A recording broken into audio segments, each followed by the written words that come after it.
Hi, I'm Rob. Welcome to Math Antics. We've already learned a little about how exponents and roots are used in arithmetic, and now it's time to learn the basics of how they're used in algebra. As you know, one of the main differences between arithmetic and algebra is that algebra involves unknown values and variables.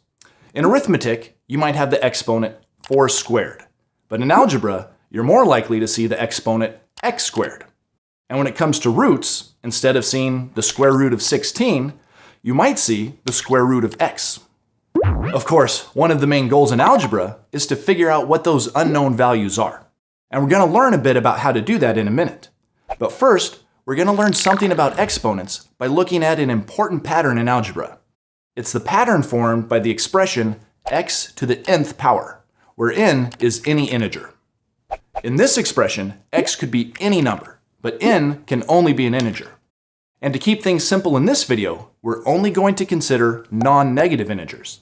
That is, we'll limit n to be this set of numbers, 0, 1, 2, 3, and so on.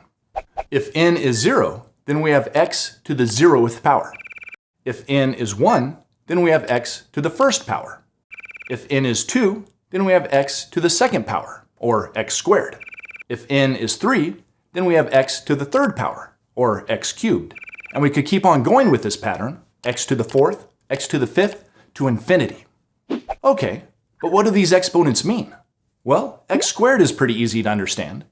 We know from our definition of exponents that x squared would be the same as x times x. We also know that x cubed would be x times x times x. And going up to higher values of n would just mean multiplying more x's together. But what about x to the first power? Well, if x to the second power means multiplying 2 x's together, then x to the first power should mean multiplying 1x together, which sounds kind of funny when we say it like that. But as you can see, that pattern makes sense. X to the first power would just be x. And that helps us see an important rule about exponents. Any number raised to the first power is just itself. This rule, or property, is similar to the identity property of multiplication that says any number multiplied by 1 is just itself. Okay, so x to the first power makes sense, but what about x to the 0th power? Does that mean no x's multiplied together? That seems even stranger, and the rule about the 0th power may surprise you.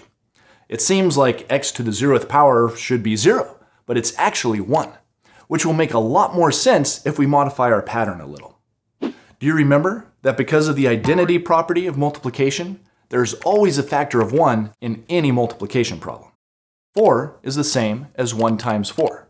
5 is the same as 1 times 5, and so on. Well, that means we can also include a factor of 1 in our pattern of exponents. X to the first is 1 times x. X to the second is 1 times x times x. X to the third is 1 times x times x times x, and so on. And if we continue that pattern the other direction, you'll see that there will be a 1 left there even when all the x's are gone. So now you know another important rule about exponents. Any number raised to the 0th power is just 1. Knowing these rules about exponents is important in algebra, and will help us when we talk about polynomials in the next video. But for the rest of this video, we're going to learn how to solve some really basic algebraic equations that involve exponents and roots. Let's start off with this equation. The square root of x equals 3. How do we solve for x in this equation? In other words, how do we figure out the value of x without just guessing the answer? Well, we know that the key to solving an algebraic equation is to get the unknown value all by itself on one side of the equal sign. And you might be thinking that in this equation, the x looks like it's already by itself. After all, there's no other numbers with it. But getting an unknown by itself means we need to isolate it from any other numbers and operators so that it's completely by itself. In this equation, that means we need to somehow get rid of the square root sign that the x is under. Aha! Need to get rid of that pesky square root sign, do you?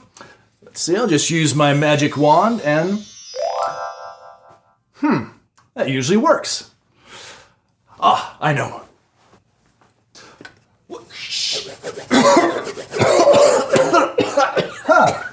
This is gonna be harder than I thought. 1, 2, whoa, hold on now. That seems a bit extreme. And it won't even help. I mean, this is a math operation. And to get rid of a math operation, you need to use its inverse operation. Well, I was gonna try that next. In the video called Exponents and Square Roots, we learned that exponents and roots are inverse operations. If we want to undo an exponent, we need to use a root. And if we want to undo a root, we need to use an exponent. So in this equation, to undo the second root or square root of x, we're going to need to raise it to the second power or square it. If we square the square root of x, those operations will cancel out and we'll be left with just x. But why does that work? Well, you can see why it works if you remember what the square root of x really means. The square root of x is a number that we could multiply together twice to get x. For example, the square root of 4 is 2 because if you multiply 2 times 2, you get 4. So since the square root of 4 is the same as 2, we could also just say that the square root of 4 times the square root of 4 is 4. And do you see how the square root of 4 times the square root of 4 is the same as the square root of 4 squared? And this is true for any number, which is why squaring the square root of x just leaves us with x. The exponent and the root operations cancel each other out. Okay, so we can undo the square root by squaring that side of the equation. But remember, to keep our equation in balance, we need to do the same thing to both sides. So we need to square the 3 also. 3 squared is 3 times 3, which is 9. There. By squaring both sides of the equation, we changed it into x equals 9. We solve for x. That was pretty easy. Let's try solving another simple problem with a root. This one is the cube root of x equals 5. Just like before, we need to get x all by itself by undoing the root. But since it's a cube root this time, we can't undo that by squaring both sides. Instead, we need to cube both sides. You always need to undo a root with the corresponding exponent. Third root, third power. Fourth root, fourth power, and so on. So to solve this equation, we need to raise each side of the equation to the third power. On the first side, the operations cancel, leaving x all by itself. And on the other side, we have 5 to the third power, which is 5 times 5 times 5, or 125. So, x equals 125. All right, so that's how you solve very simple one-step equations with roots. What about simple equations that have exponents instead of roots? Like this one, x squared equals 36. Again, we need to get the x all by itself, which means we need to deal with the exponent on this side of the equation. How do we undo an exponent? Yep, we use a root. Since the x is being squared, if we take the square root of x squared, the operations will cancel out, leaving x all by itself. But why does that work? Well, think for a minute about what the square root of x squared would mean. It means that you need to figure out what number you can multiply together twice in order to get x squared. But that's easy. X times x is x squared, so that means that the square root of x squared is just x. So to solve this equation, we take the square root of both sides of the equation to keep things in balance. On the first side, the operations cancel out, leaving x all by itself. And on the other side, we have the square root of 36, which is 6. So the answer to this problem is x equals 6. Well, that's half of the answer anyway. This problem's actually a little more complicated than it looks at first, thanks to negative numbers. Do you remember in our video about multiplying and dividing integers? We learned that if you multiply two negative numbers together, the answer is actually positive. That turns out to be really important when it comes to roots, because it means that there's often more than one answer. For example, we know that the square root of 36 is 6 because multiplying 6 times 6 gives us 36. But because of that rule about negative numbers, negative 6 times negative 6 is also 36. So it would be just as correct to say that the square root of 36 is negative 6. So which is it? Is the square root of 36 6 or negative 6? The answer is both. This is an example of a simple algebraic equation that has two solutions. X could be 6 or x could be negative 6. X can't be both 6 and negative 6 at the same time. but you could substitute either value into the equation and it would make the equation true. So in algebra, when we have a situation like this, where the answer could be positive or negative, we use a special plus or minus sign that looks like this. X equals plus or minus 6. And we use it when we're finding even roots of a number, since we know that the answer could be positive or negative.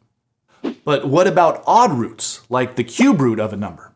Like, what if we have to solve the equation x cubed equals 27? To solve this equation for x, we need to take the cube root of both sides. On the first side of the equation, the cube root will cancel out the cube operation that's being done to x, leaving x all by itself. And on the other side, we need to figure out the cube root of 27. Using a calculator, or just by knowing about the factors of 27, we see that the cube root of 27 is 3, because 3 times 3 times 3 is 27. So in this equation, we know that x equals 3. But what about negative numbers? Is x equals negative 3 also a valid solution to this equation? Nope, and here's why. If you multiply negative 3 times negative 3 times negative 3, the answer would be negative 27, not 27. So the cube root of 27 is 3, but not negative 3. In this case, there's only one solution. All right, in this video, we learned two important rules about exponents. We learned that any number raised to the 0th power equals 1, and that any number raised to the first power is just itself. We also learned how to solve very simple one-step equations involving exponents and roots. Since they're inverse operations, to undo a root, you use its corresponding exponent, and to undo an exponent, you use its corresponding root. Of course, there's a lot more to learn about exponents in algebra, but those are the basics. And to make sure you really understand them, it's important to practice by doing some exercise problems. As always, thanks for watching Mathematics, and I'll see you next time. Learn more at mathantics.com.